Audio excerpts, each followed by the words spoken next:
Hello, my name is Fintan O'Regan. I'm a behaviour management consultant and former head teacher.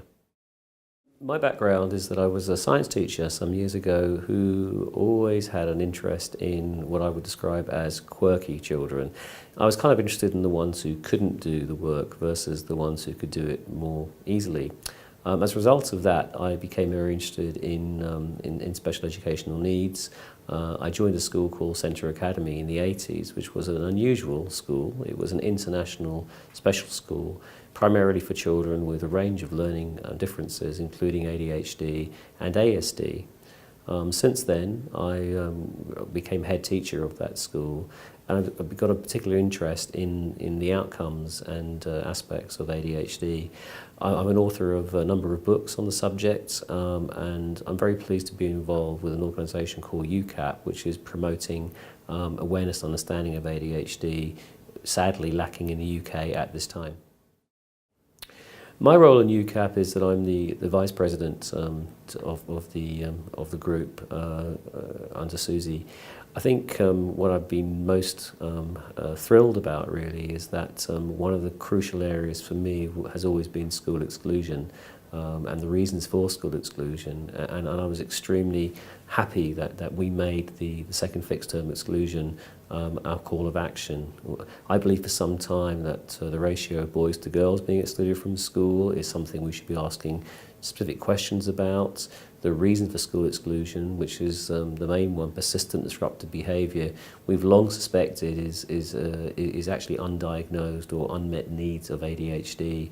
So I'm thrilled that we're actually taking this on board, and I'm also thrilled that the code of practice, the draft code of practice, appears to have taken this on board in their thinking and planning for the future.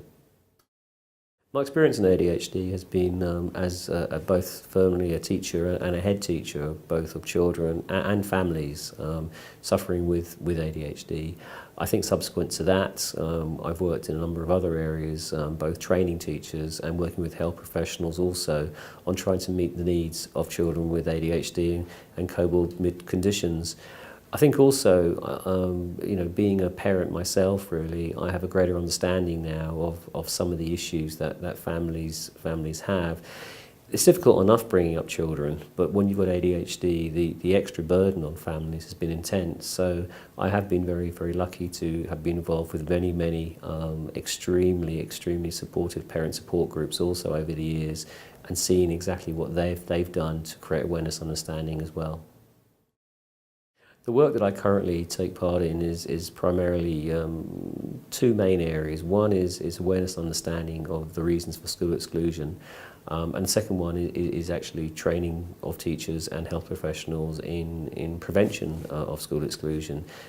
We call it behaviour management. Essentially, though, what we're looking at are good teaching and learning practices.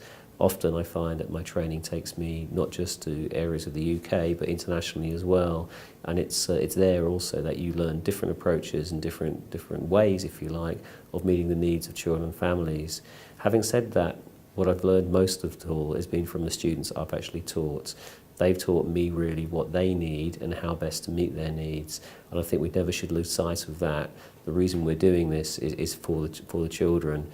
In any approach towards management of ADHD, whether it's educational, behavioural, or even the use of medication, we need to put the child at the centre of that approach, really. I think only if we do that, then we really will get the answers to the questions we want to answer. It's extremely exciting to be involved in a group of professionals and experts involved with ADHD. I think it's the first time we've had the opportunity to do that. We're trying to change policies, and we're trying to change the outcomes of children and families suffering with ADHD. I think for too long it's been the sort of the poor relation in SEN within the UK. I think dyslexia and also Asperger's and autism have had much higher profile.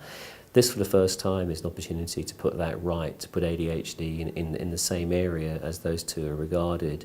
We are very, very pleased to see that in the draft code of practice that ADHD has been included for the first time.